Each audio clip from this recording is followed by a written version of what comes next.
someone had a request on the test process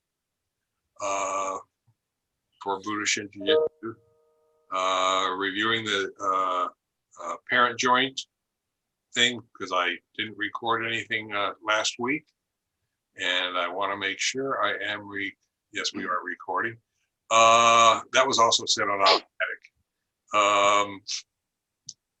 And then we're doing a issue on student retention, how to conduct classes to students, and perhaps it comes down to the modus operandi of the teacher or sensei. Police arrest and control, training and relevant factors, and keep the effect on techniques. I got on their mailing list somehow. A whole herd of people here. I gotta change my. Oh, that's Larry Price. Larry Price. Larry, what happened to you? Okay. I need to find another way of displaying this stuff here. Let me speak. But anyway, okay. How is this working? Okay, and view. Let me go to view here.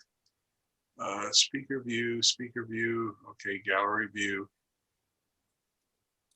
Do you prefer speaker view or gallery view? I think we set that each individually, Sensei. Yeah. Oh, you set that individually? Yes. Yes. Yeah. Okay. Yes. Okay, so I'm not going to worry about that. Fight a battle I can't talk.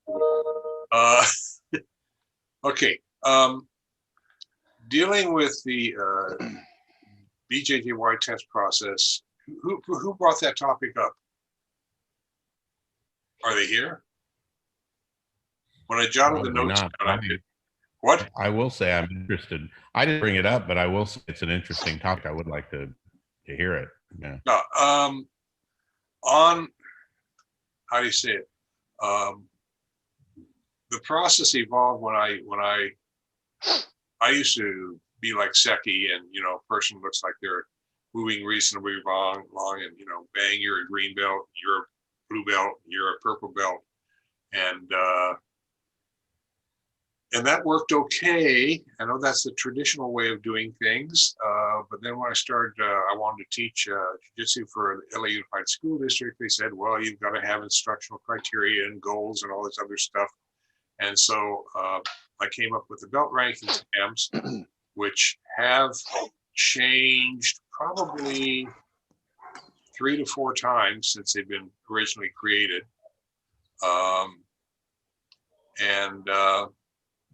That's what's in the handbook now. And it's not, nothing is etched in stone.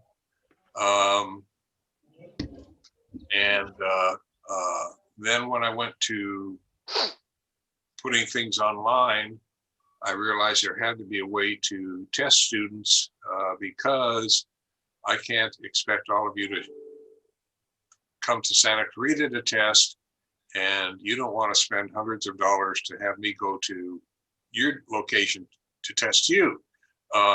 It's kind of like, on the ridiculous side. So I came up with a video concept, and below brown belt, it's basically, all the tests are in the handbook.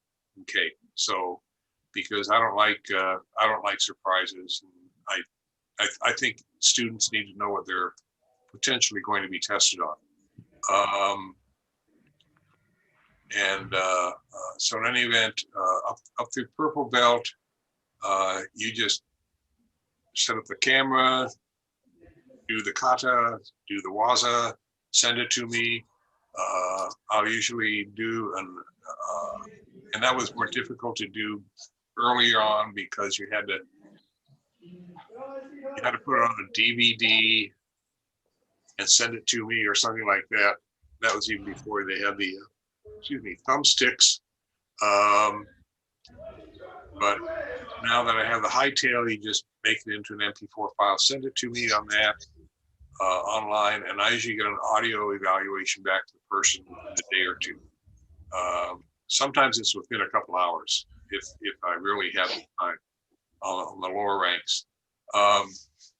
What I'm looking for in the lower ranks is I'm always looking for improvement. At green belt, what I'm really looking at is, are you getting the basic concepts down? I mean, are you, I'm never look for perfection, although sometimes students do amazing.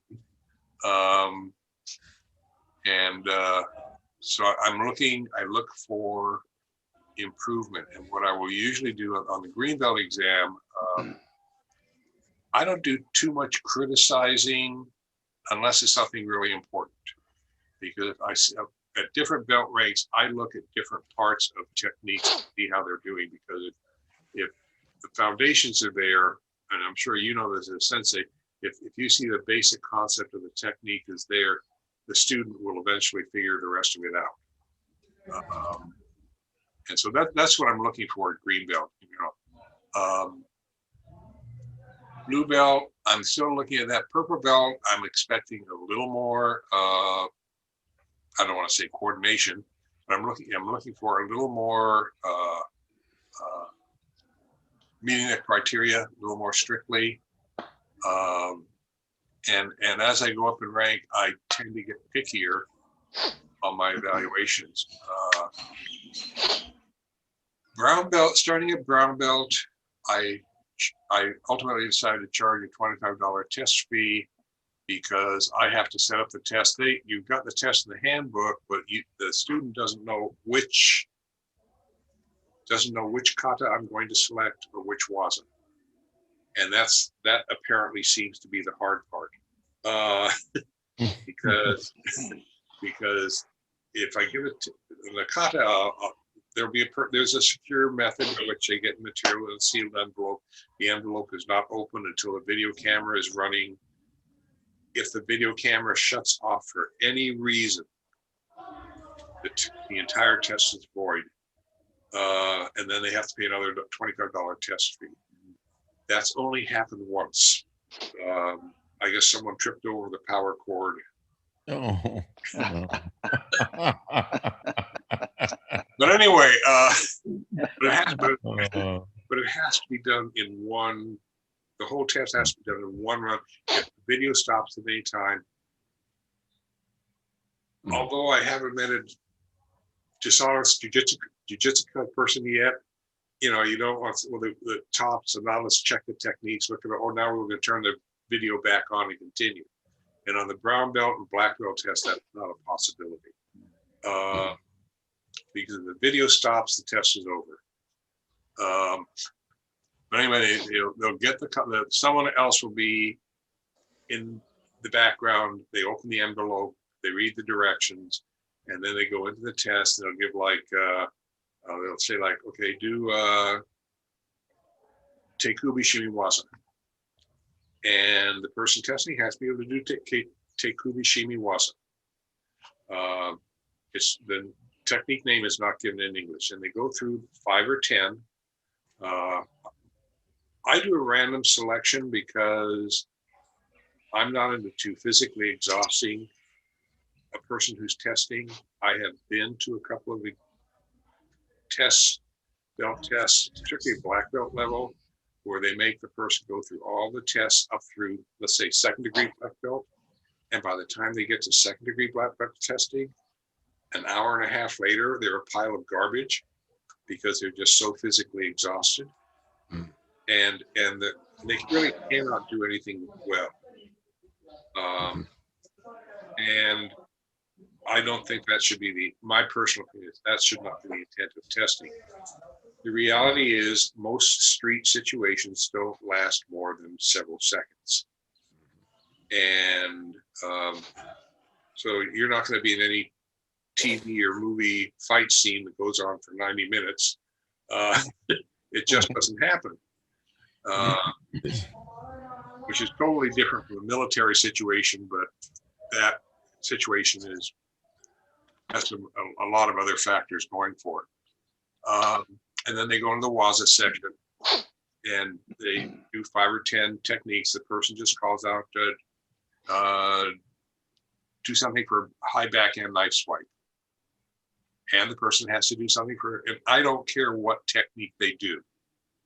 I've usually found, this also goes into the black belt, I have usually found, even at the green belt level, if the student does well in the kata, the waza is usually an absolute no-brainer. If they're really good in the kata, I'll just sit back and enjoy the waza because I know they will be successful. For the black belts, I have, I do testing up to 5th dan. They also have to show an empty hand technique. And I think in one of the Kokoros that's coming up, and someone asked that question, and I gave a whole list of where they can go to see empty hand techniques. Empty hand is kind of Seki taught it. Basically, empty hand is, we've got all these empty hand techniques, you know, the shoulder lock or takedown, nerve attacks, things that, you know, that we do with our hands empty-handed. And what empty hand technique simply does is puts something in your hand. It could be a ballpoint pen, it could be a phone. What else have I got around here? Could be a coffee cup, okay? And using that to make an effective technique, okay?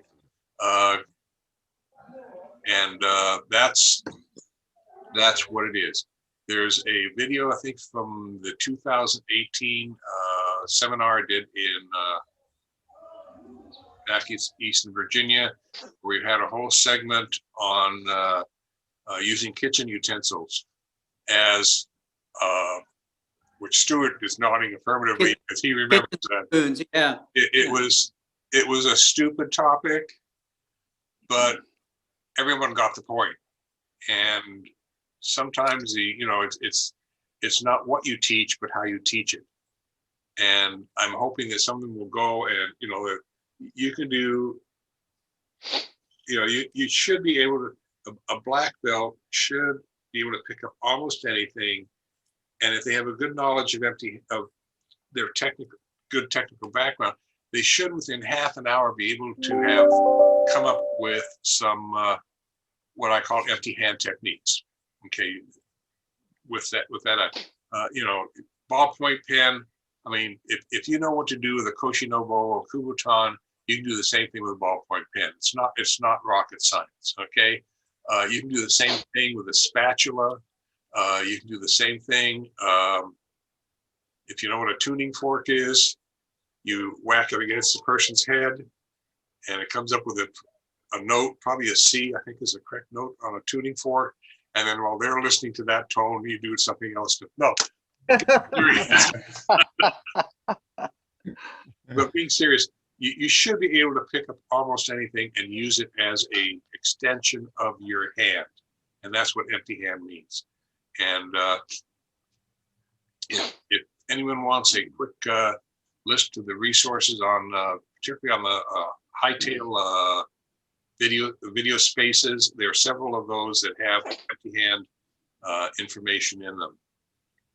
One of the 5 when a person tests anywhere from 1st through 5th dan, I do require, in lieu of the empty hand, that they take a gun safety course. And I talked about this with some of my black belts years ago. You know, we're all fairly familiar with a knife and what it can do. Most of us have accidentally cut ourselves at one point or another with a knife, not in a jujitsu class, but cooking or doing other dumb stuff as kids. And there's a familiarity there, but a lot of people, there are a ton of black belts. Their only experience with a handgun is one of those little wooden or rubber ones, which is a whole different ball game than a actual handgun, sidearm. And requiring this is not an indication of being pro-gun. It has nothing to do with it. It's just so the student develops an awareness. With a gun safety course, you will develop an awareness of what a handgun can do, how it feels, how it sounds, and it changes your perspective. Absolutely. Handgun techniques, and that's the sole purpose of it. I fired handguns. You know, I have a great deal. It also changes your respect for the weapon. I can't think of his name now. I used to go to a camp up in Northern California put on by the American Jiu-Jitsu Federation. Did it for about 4 or 5 years. And there was a black belt there. He's retired now in Hawaii. I cannot think of his name. He used to be up in Seattle, and he would walk around with a trench coat on. And I knew that much about him. And he always carried weapons hidden in the trench coat. He was a undercover narcotics officer. Oh, Bernie Lau. What? Bernie Lau. Bernie, right. Great Yeah. guy. And he would walk up to the black belts and pull out a weapon on them and see what they would do. That was, knew that that's what he would do. And he just walked up to me one day, pulled out a short barrel sawed-off shotgun and stuck it up my nose. And, the longer you look at a gun, the bigger that hole gets. I just knocked it away, took it away from him and pointed at him. I got a bloody nose out of it, okay, which is okay. And he said, "You're the only person that took a weapon away. Most of them just stand there and surprise." The point is, there has to be respect for that weapon because it's such a common weapon that's used by muggers, robbers, etc. But you also have to be aware how it feels, because guns have sharp edges on them, and they're heavier. And if you put your hand in the wrong place on a semi-automatic handgun, you're going to get a serious burn. And that's an understatement. I think once with a revolver, way back in the day, I had the firing pin, and one of the tricks is to get your finger in where the firing pin will go, and that really does hurt. It's also very bloody, but it stops the weapon from firing. And students need to have some exposure to the real weapon. And that's the sole reason for it. It does once you have a gun safety course, if you've never handled a handgun before or any firearm, it changes your perspective, and that's the intent. Okay. Beyond, Sensei, yes. I do want to comment to the other people that I remember from a long time ago, a particular jujitsu class taught by Sensei Fromm, where the younger under Sensei Kirby arrived a few minutes late in a hurry and with a gunshot hole blown in his gi. Who is? That was you. You came in a few minutes, like 2 minutes late for class, and you had you'd been doing a black belt class right before this class that we were teaching down at the Y, and you had blocked, but your part of your gi had gotten in front of the blank, the shooting blanks, and there was this big powder burn in one of the flaps of your gi. Yeah, that would probably be, if I remember the incident properly, we were doing, the two brothers were AJJFB, Tom and Mike Lynch. Okay, it would be Tom Lynch. He was a deputy sheriff up in Santa Barbara, and we were doing a demo in a mall, and we were using a weapon with blanks, which was a really bad move, because when he fired the weapon, he loaded the blanks himself, so we were fairly safe as far as powder ejection was concerned. But someone called the police and said, "Shots fired." Oh, really bad. That was the last time we did that. But this was back in the I think the 80s or 70, must have been the 70s, when you didn't have the panic response that you have today when someone says shots fired. But in any case, so yeah, it's a learning experience. Anyway, so that's the reason, that's the process. And after fifth dan, it's mostly honorary, based on how much you're giving back to the dojo or to the art or whatever. Okay. And in most jujitsu, going beyond fifth dan is an honorary process anyway, in terms of what you're giving back. So anyway, that's the testing process. I think the one thing I did an editorial on audio video testing, which will be, I think, come out in a couple of months, 3 months, unfortunately. The nice thing I really like about video testing, and I used to do it when I taught jujitsu at the junior high, above green belt. I never did videos for green belt because to me it was a waste of time. Everybody wants to take green belt tests, but going up in rank, you get fewer and fewer people. But the nice thing about a video is, and particularly if you have the student with you, is that you can go through that video, and rather than just saying on a piece of paper or at a test, you did well, or you should have had your foot in the wrong place on taitosh, you can actually take that video and show them, here is what you did. And you don't have, as a sensei, you don't have to say anything else.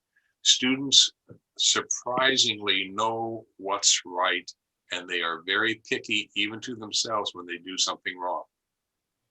And that's just, I think that's across the board for students. It would be in the jiu-jitsu classes, because they want to do what's right. They don't want to screw up.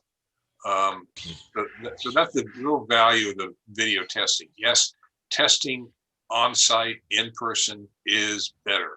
I won't argue that.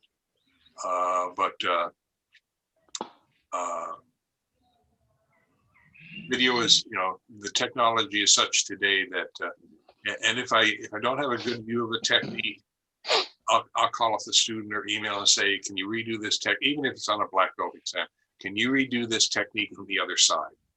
Or can you redo this technique and show me this particular part of it? And, it solves a problem. Anyway, so that's generally the testing process. There's no time and rank requirement below black belt. Some students, in the real world, some students learn faster than others. And anyway, are there any questions or concerns on this so far, or we can move on, or? No, that explains it pretty thoroughly. Thank you. Yeah, it's.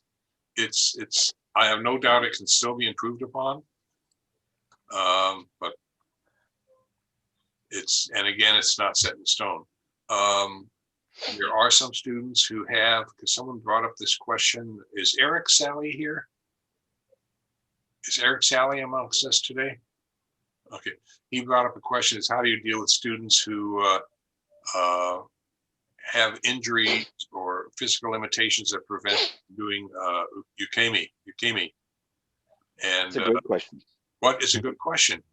And I think I'll put that, unfortunately, put that at the list, under the last list, but very briefly, work around it.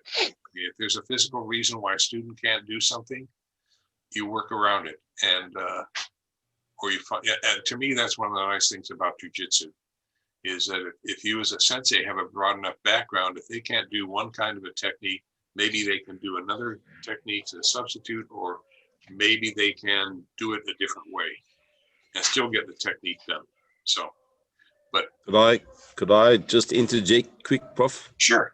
Yeah, I've in my experience in South Africa, I've had quite a lot of students that have come to me that have had, some of them, severe disabilities. I had a young girl come to me, basically the left side of her body didn't work, and it challenged me. It actually pushed me to think out of the box how to get her, and eventually I had her doing techniques and really well, even though she had the disability, because my thinking is this, is a disabled person is more open to attack.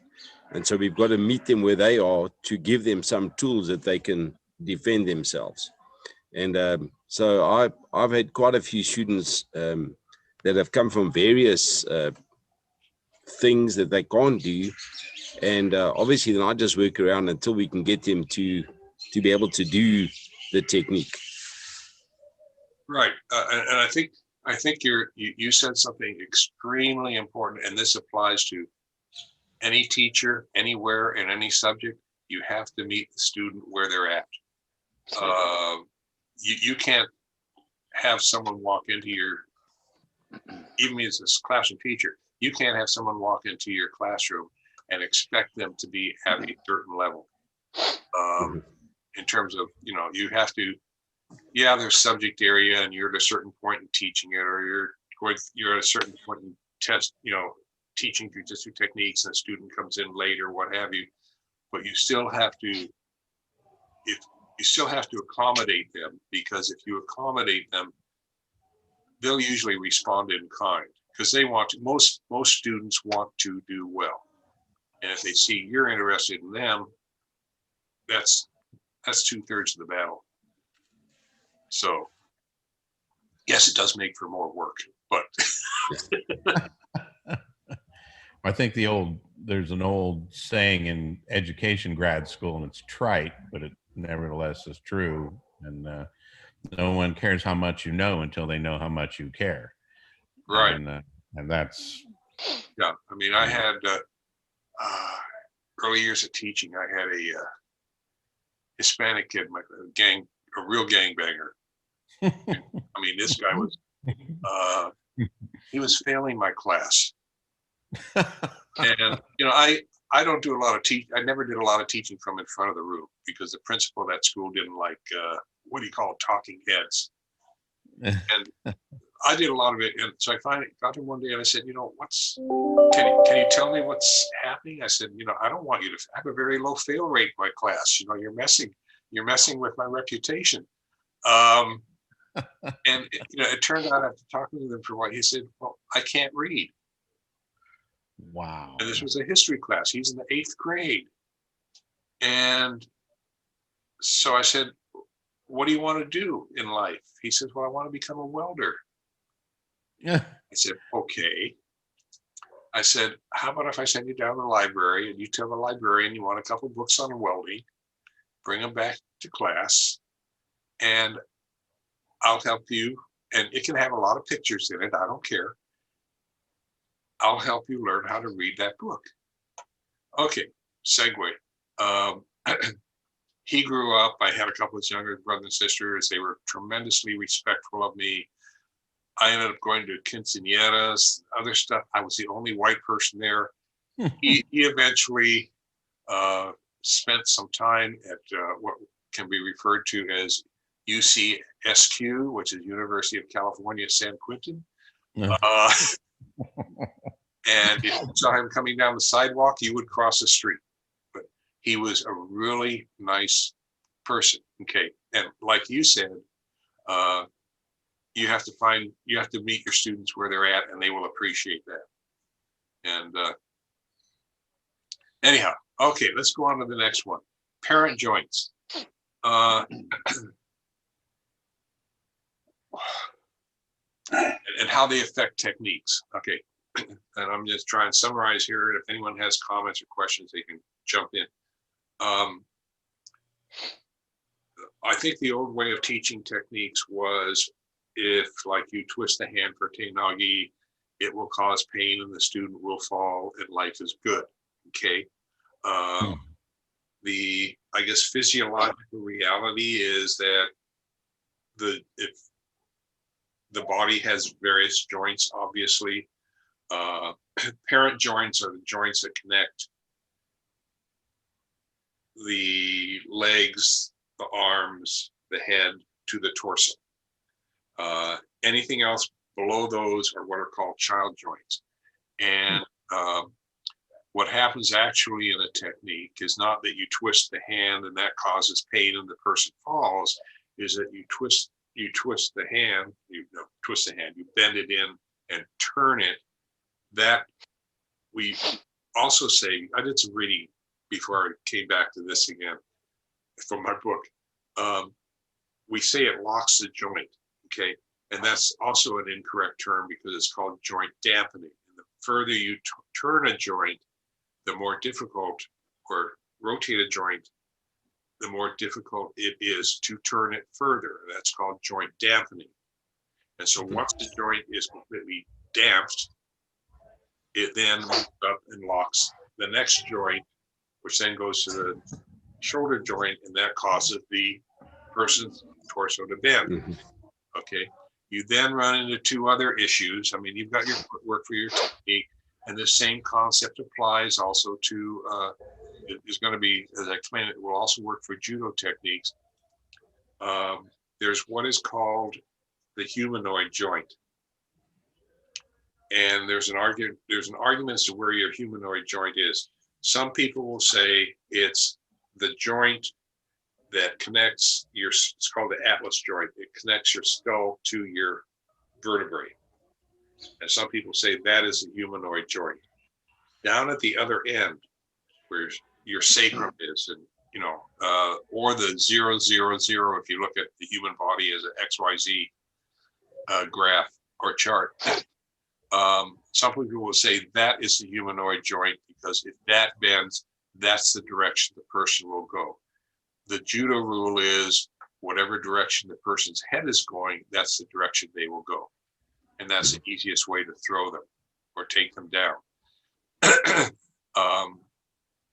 I tend to think that if the head is leading in a certain direction, it's already offset the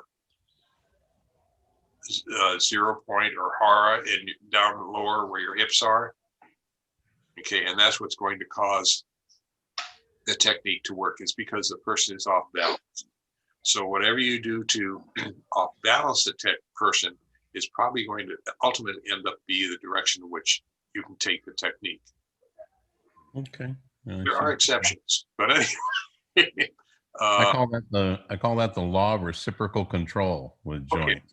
So. Okay, and that's the parent-child joint issue. If 10 students tend to understand how techniques work better with that concept, because if they can get a simple explanation of, well, this locks up and this locks up and this lock, and that's what's causing me to go, it makes sense. And sometimes we have to get away from and I know even with when I taught economics, I could not use economic terminology to explain economic concepts. My kids would either fall asleep or they say, where are you, Kirby? Come back to earth, use language we understand. You have to find a way that explains things that stick in their minds. And that's really the hard part of teaching anything. And that segues really well into student retention.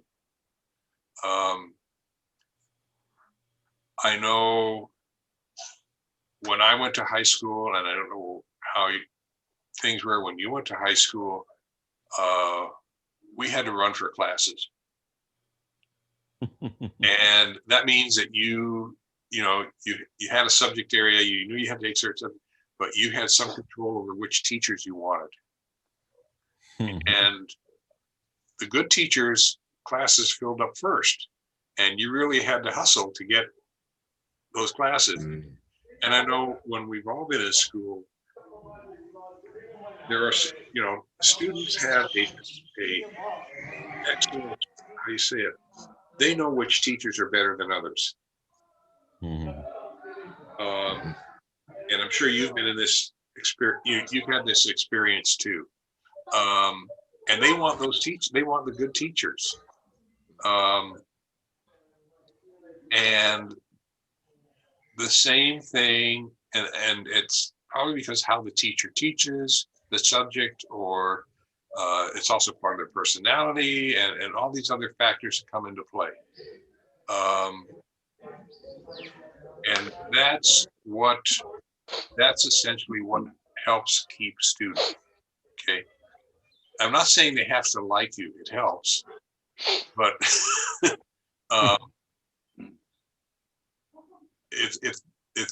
if they feel there's a better chance that they can, for lack of a better phrase, latch onto you, they know they're going to do better, and they know they're going to get a better grade. Students are not stupid. No one wants to go into a class or get into a jujitsu class or karate class to fail. Okay, humans don't like to do that. So your trick as a teacher is to find those things that work best for you. And that's regardless of what you teach. And how you teach to an extent is based on your personality and your experiences. And I mean, as far as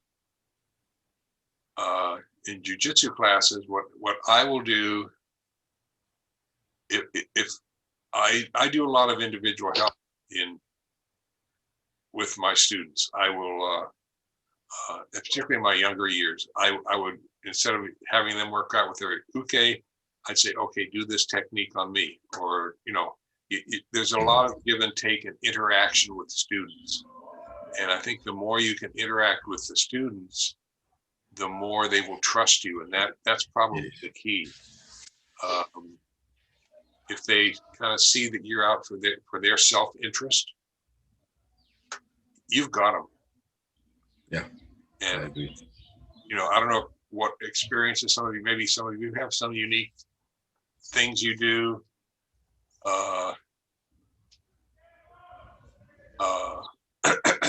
Yes, Janet. Well, this is not in the realm of jiu-jitsu, but in the other martial art, I found that if I had a practice that involved collateral abilities and people, my practice was generally very successful, and that I noticed with other practices that this happened as well. I know that in the old school Oriental martial arts, you used to also have to learn things like poetry and calligraphy, which is now not part of the general curriculum. But I found that when I have a fighting practice, if I made sure that the people who were the husbands, wives, kids of the people who were actually at the practice came to it, and they did have things like dancing and calligraphy and stuff like that, that they were learning while we were having the practice, that anytime the person who was the martial artist came home from work and said, "I'm too tired," his wife would grab him by the collar and say, "I want to go." We're going.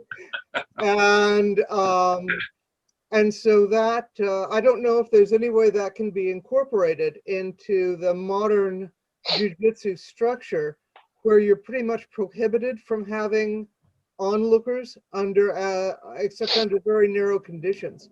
But I thought I would offer it to the people here who had a diverse background in case that might be helpful to them. Yeah, anybody have any input on that? Yeah. Okay.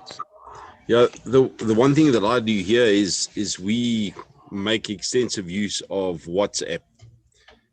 So I have all my students in a WhatsApp group, and after every training session, I will send some words of encouragement. And then as individuals, I'll individually encourage students. So if a student's really been struggling with a concept, I will make sure that he gets a personal message from me, or she gets a personal message from me saying, "Well done, keep up the good work." I just believe in that constant communication. I'm also one that when we at class, I make sure that I rotate around and that every single student gets to spend some time with me. I don't just stand on the side and hope that everybody will carry on. I make sure that I go around to everybody. I let them throw me. I let them know what it feels like if I throw them or if I perform a technique on them. Sometimes we have an interesting session. You were speaking about familiarity with guns. So I also spend quite a bit of time teaching gun disarms, because in South Africa, that's a real possibility for us to be accosted. And so what we do is we'll go through gun disarms, and then we have got some airsoft guns. So those pellets will sting, but they're not going to kill you. But then you'll know whether you would be making the right move away from the gun. But it's just to get them aware of the things that we face here in South Africa, especially where armed robberies are an everyday occurrence, and most people in the country have experienced that. So we try to make it very real for them, but let them perform it on me, and then I will do a technique back on them. So I like what Janet said.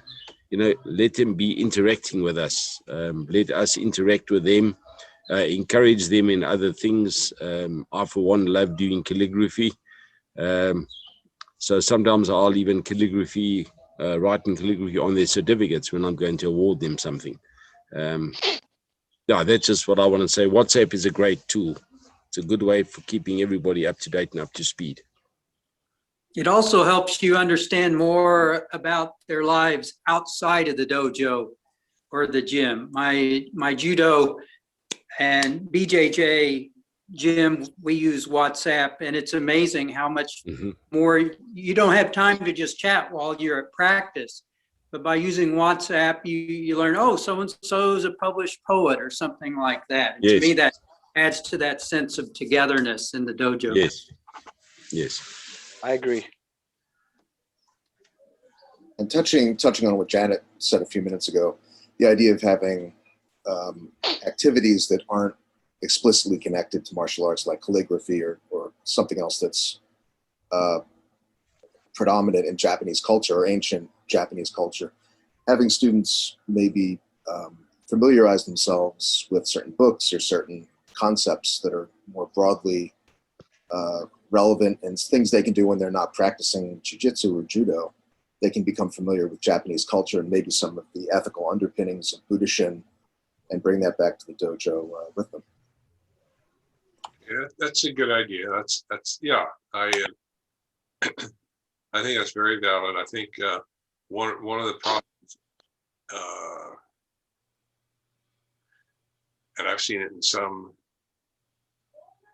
dojo, and I know the with the Santa Cruz Parks program, the last two, and Janet can attest to this. The last two facilities that we've been able to use did not have any room for any. We had room for maybe one person to sit in a chair and watch the class, which to me was a real negative aspect of the locations we were in, because as was said, if you can get the parents to stick around, if you can get a sibling to stick around, or a spouse to stick around, it encourages that student to be in class. I know there are some sensei that will not let, and I'd even let, when able, I would even let people would wander it, particularly surprisingly, when up in Santa Cruz, the first few years, we were in the community service room in the back of Petco, which is an animal supply store. And there was enough people would just, they were buying stuff. They'd look through the windows and see the class. Some of them would come in and sit down, and sometimes they'd sign up. You have to have, I think part of a successful dojo, maybe if you could do it, is to have somewhere in which people can just come in and watch while the class is underway. Because that's a good way for them to figure out, gee, do I like this? Do I like the instructor? All these other things come into play. And that's an option we haven't really had with the Santa Cruz Parks dojo, because the rooms we've been in have been so that the mats fill up the whole room. And so that creates some limitations. And but I think it is very worthwhile to have you know, how do you say, these extracurricular things going on. It's kind of like when I taught regular school, I'd spend 5 or 10 minutes at the start of every hour just talking with them, you know, what's going on, how are you doing, things of that sort, which are kind of alien into a martial arts class, because we're supposed to be teaching martial arts. And I even would occasionally, if an administrator was observing my class, they'd occasionally tell me in the evaluation that it was inappropriate for me to do that. And I'd say, well, okay. But my students do better as a result, because you show an interest in them. And, you know, they'd even ask me how my weekend was or stuff like that. They also knew that they could get me off topic really easily. Which students anywhere are, if they've got you figured out, they know how do you say, whatever else you say, they know how to run the show. But that's part of it. You know, your purpose as a sensei is not just to teach an art, but, you know, develop family. Because ideally that's what a dojo is. It's a family. I mean, that's the way Seki looked at it too. So anyway, I think you need to find out, getting back to the subject, you need to find out what works for you to developing a better relationship with your students, because that relationship usually is more important in determining whether they stick around rather than how fast they're learning. Mm. And, you know, it's, yes, subject matter is important, but your relationship with your students is going to determine whether they're there or not. And if you can get their parents to come, and their parents, you know, their parents observe the class and they're happy with it, or the spouse is happy with it, then you've won even more of the battle. Okay. Where are we at here? Okay. The next topic was police arrest and control training and relevant factors. And this is something I said we could probably spend a whole couple hours on. So we'll see what we can do here. I don't want to go much beyond 9 o'clock today, because I have some other things I need to get taken care of. We have later on this morning, we have a dog we have to put down. But after we've had her she's 17 years old. Oh gosh. She's led a long life. But anyway, and I know there are a couple of you that work with law enforcement personnel extensively. And you know, as I know, that there's a difference between training a person for law enforcement and training a person in a martial art. Because unfortunately, at least speaking in the United States, and it's becoming more and more predominantly, fortunately,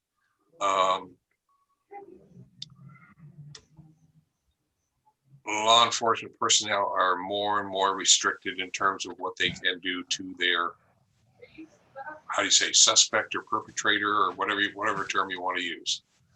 And they have to follow certain guidelines. They can only do certain things at certain times. And it's something that the public generally is not aware of. And I'm not defending officers that go off the go, you know, bonkers or stuff like that, okay, or simply have a very bad sense of judgment, which is another issue. But most law enforcement officers do have to work within certain parameters, and they can only do certain, you know, there's a lot of stuff I teach in Jiu-Jitsu that I know a police officer cannot use on the street. And so if you are dealing with law enforcement personnel, you really have to, at some point, they're either in it because they want to learn a martial art, which is okay. If that's what they're in there for, fine, okay. if they're in it to get some additional training that will help them as an officer, you need to be a little more aware of what they can and cannot do within the scope of what most law enforcement agencies call either a use of force policy or use of force continuum, which says under what conditions they can do what. Can you give us examples, Pardon? Sensei? Yes. Can you give some examples? An example, you do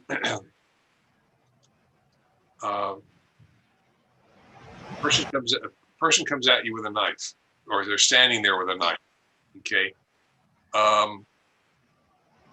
Back in the 80s at UCSQ, the students there, San Quentin, developed because you have nothing to do in prison, they developed what was called a side grasshopper roll, where, and this is when officers still were using revolvers, where if an officer fired one shot, they could drop down, do a roll from 15 feet away and be in the officer's face before he fired a second round. Okay. Which also, once law enforcement got wind of this, okay, they also, some agencies changed where they aimed their weapon from the upper torso, because if the person drops down, you miss. They lowered their aim to the lower torso, so if the person dropped down, you'd still end up shooting them. Okay. But if the person, if the person's standing there with a knife, as a law enforcement officer, if you're far enough away, you can try and get them to drop the weapon. You can get out your sidearm. If you have a taser, you may be able to use that. If they're, 15 feet away is kind of far for a taser in my book, or 20 feet away. Pepper spray, baton or PR-24 is not going to work. I mean, the officers really have, in spite of all the equipment he has on him, he is very limited as to what he can do physically. And approaching a person with a knife is not necessarily a safe thing to do either. But if you're close in, and let's say you do a hand throw, okay, and he loses the weapon in the process, and all of this is after the fact. You cannot, because all of this will come under evaluation. If you do the hand throw and he's down, and you go in and then you go into a wrist press and break his wrist, it's conceivable that might be considered excessive force. Whereas if you threw him, someone might say, maybe you should have realized he lost the weapon, and instead of doing the wrist press on the ground, you could rotate him around and put him in an arm lock and cuff him. Okay. And I can see someone smiling already. The thing is, an officer is required to have a much higher level of good judgment than the average citizen. Okay. And I'm not defending officers that abuse physical force, but it's a different, for lack of a better phrase, it's a different game for them. Okay. Their obligation, and I've said this and sometimes people get upset, their obligation as an officer is to detain and restrain a person. Okay. And they're allowed to use whatever means within the agency's parameters to do it. A civilian such as you and I, our intent can only be to prevent injury to ourselves and get away. Our goal is to escape. And so and we're in fear for our life. It's a very important phrase. So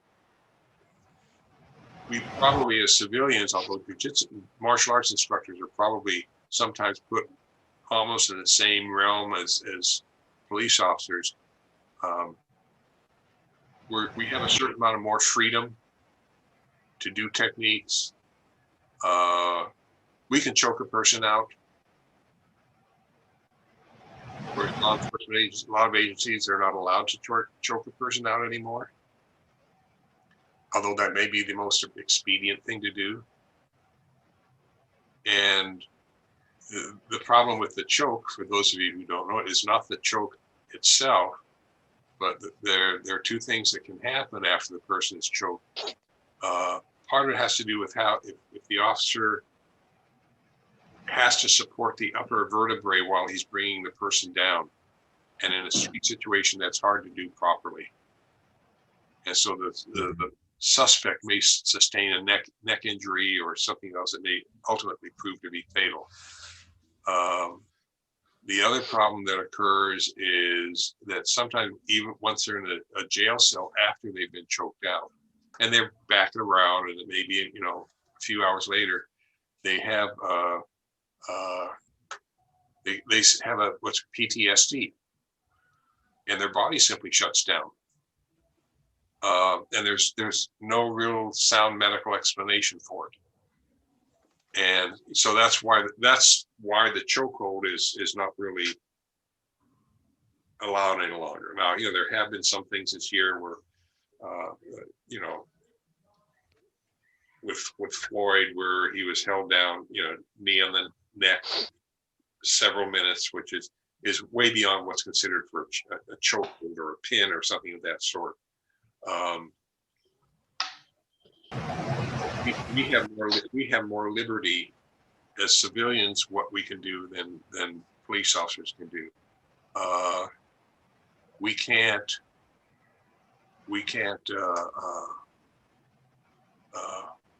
block a hit and hit a person in the face. We cannot, a law enforcement officer, that's not good. Okay. So as Darren, and that's why I was hoping Darren Mellerin would be here. He did a very nice, he sent me a video where he blocked a hit, and it was a palm strike to the attacker's solar plexus. Okay. In and of itself, that is probably not appropriate for law enforcement. But what he did is, just before he struck, he shouted out, "Back." And so what happens is, and this is where, you know this as well as I do, the attention was changed from looking at the hit to his chest to his face where he said "back." And that's what would draw people's attention. So it looks like he pushed the person back, which then is quote unquote acceptable. So, you know, law enforcement at times is not what you do, but how you do it. Like I said, when I taught at the junior high, and we had a high school and adult gang members come on campus to beat up our kids.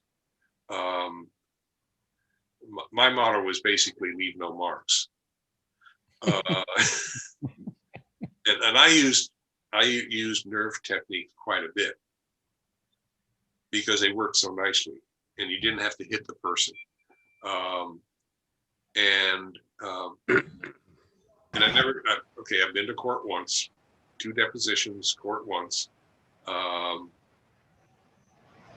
in court, I had to explain what I did and what, you know, which is something you also have to be aware as a martial arts instructor or martial arts. If you go to court, you probably will have to explain what you did to defend yourself, and why the other person is at fault, because I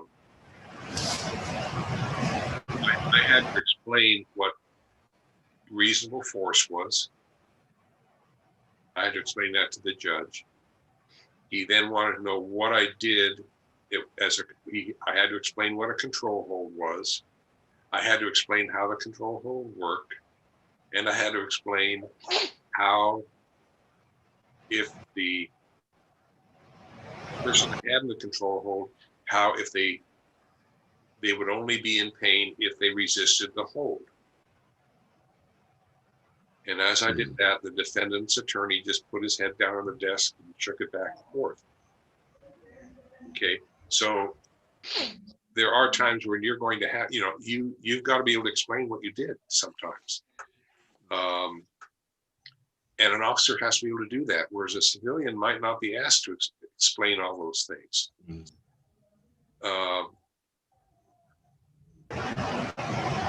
So anyway, I don't know how to, if there's someone from law enforcement or someone else who wants to throw something in here. Well, one other thing that all officers have to worry about is weapon retention. Once you get into an encounter with somebody, you got your sidearm, your taser, you got everything else that you can use as a weapon they could possibly take from you. Yes. That's another consideration. Right. That's true. Yes. Yeah. And if I can say, another consideration is also, with the use of force continuum, let's assume that you've adopted a lesser level of force. You then have to redeploy to go to the next level of force, which sometimes you don't have the time to do. And so that's time is a factor, distance is a factor, protection of your own weapon is a factor. So there's a lot of different things that play into it, and you have to be prepared to deploy and then redeploy, if necessary. One of the things, for those of you who are not familiar with use of force continuum,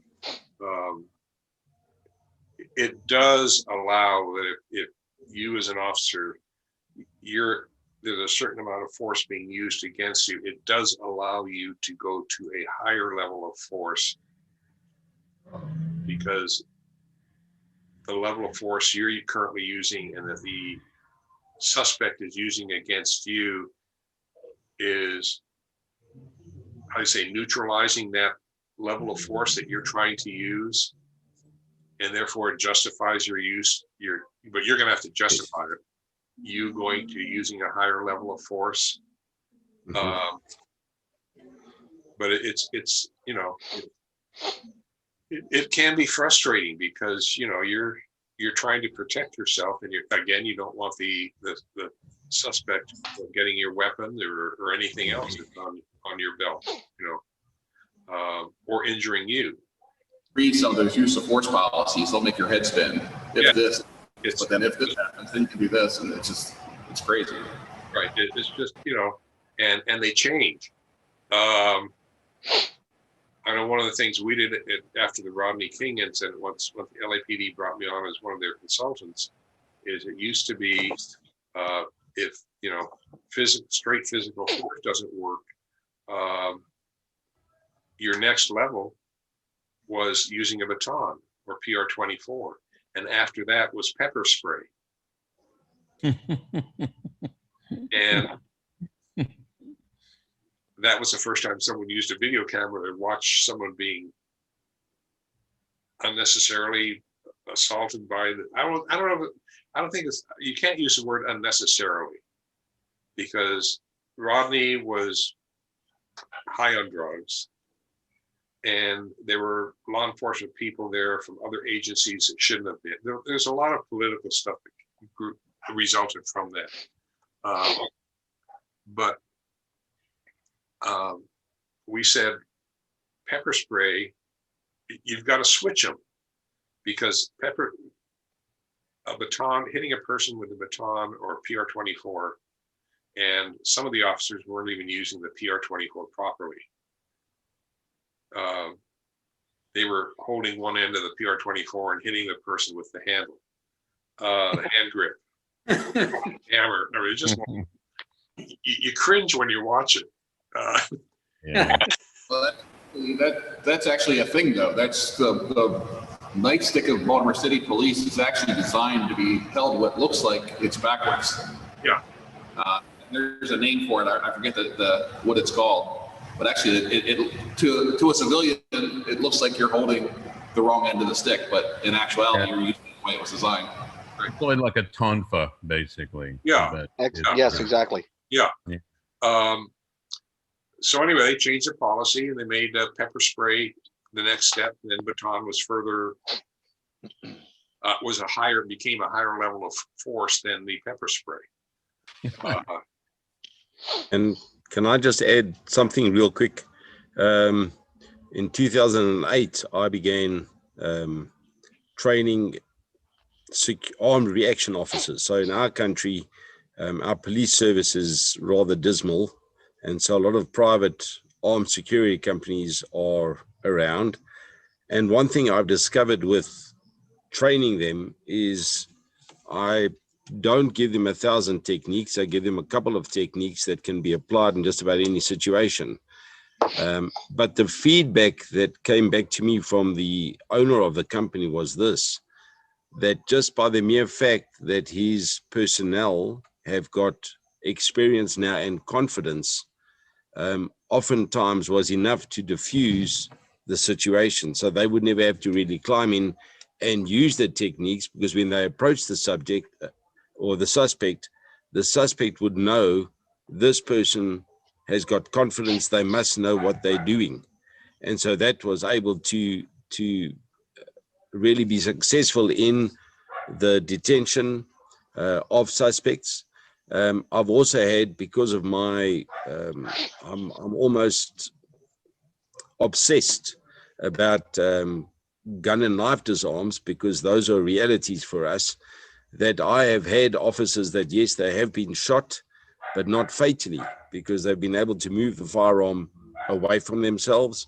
I've had officers that have been attacked with knives, and because we've taught them how to move away and get back into space and so on, they've been able to survive those attacks, and in fact then scare the attackers off. We had one just the other day.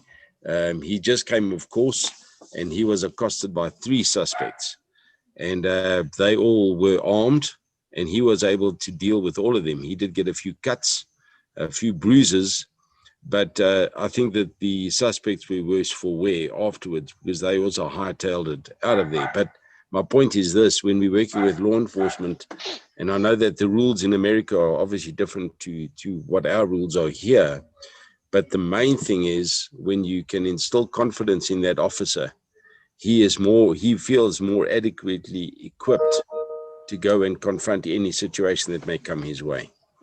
That makes perfect sense. Yeah, 2 things I want to comment on, that we're going to have to draw this to a close, unfortunately. And there's some things we'll pick up on next week or next time. One thing, when the LAPD brought me on, they have been doing extensive research, and what they wanted, as Paul mentioned, was teaching a bunch of techniques for specific situations. They said, we want 4 or 5 techniques that we can use, that an officer can use and switch back and forth on. And they had done research, I think that based on 5 or 10,000 street situations, and they knew 80 to 90% of the altercations that officers got into, physical altercations got into, were of a certain specific type and actions by the perpetrator or suspect. And they said, we want 4 or 5 techniques that can deal with these. And so, we went, basically it was down to hand throw, wrist lock takedown, elbow roll, shoulder lock. We changed how they, rather than just grabbing a person by their arm or just by their wrist, there's a manner which you grab both ends, because again, it tends to freeze up. You can feel what the person's going to do more effectively. And they also said most of the situations between law enforcement personnel and officers were, the person was not trying to fight the officer, but to get away. And whatever the person did was within that parameter. There are very few, at least in the US, well, I don't know. In the US, there are very few people that will openly attack a police officer if they're in their right mind. But so those were the parameters we worked with. What it did also is, as Paul said, and as you find with your students, is anything that increases, it increased their sense of self-confidence. And if you're a more confident person, you're more likely to be successful at whatever the situation is, because you've had the experience, you've made some judgment calls, your voice is going to be calmer, more in control. And a person on the street, they're sensitive to this stuff. They're sensitive to how you respond to them. Mhm. And usually it's how you respond that determines what they will do next.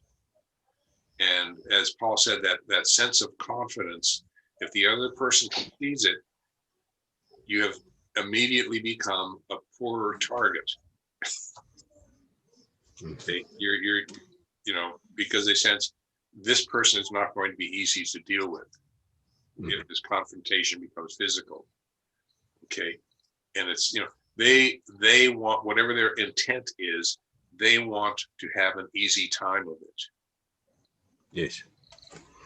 And I think Paul will agree with that wholeheartedly. They want an easy time. They want to be just like your students. They want to be successful at their skill. And if they see that you're confident and that, as Paul said, you take a step back and retain, so you've got a little more control of the situation, even if it's in a physical confrontation, your chances of being successful are much higher. So anyway, we weren't necessarily going to get into that, but aspect of it. But I think if you have students who are police officers and they're coming to you, one thing I wanted to mention, sometimes you have to modify what you're teaching them. You can say, okay, this is what we learned in the martial art, of jiu-jitsu. This is how you do the technique. This is the submission. This is how you break their neck, or whatever it is that you're teaching. But then you have to say, okay, how can we modify this to be within your use of force continuum? Because if they see that you are interested in them and keeping them out of trouble, they're more inclined to stick with you because they see you're willing to work with them. So, and it comes back to, you need to be where the student is at. So anyhow, although we still have to do Kime effect on techniques, who had that? Who came up with that one? Is that Tom? Is Thomas around? Thomas Gentry. Thomas Gentry? Was that his? Yes. Yeah. He's not here, so we'll save that for next time when he's here.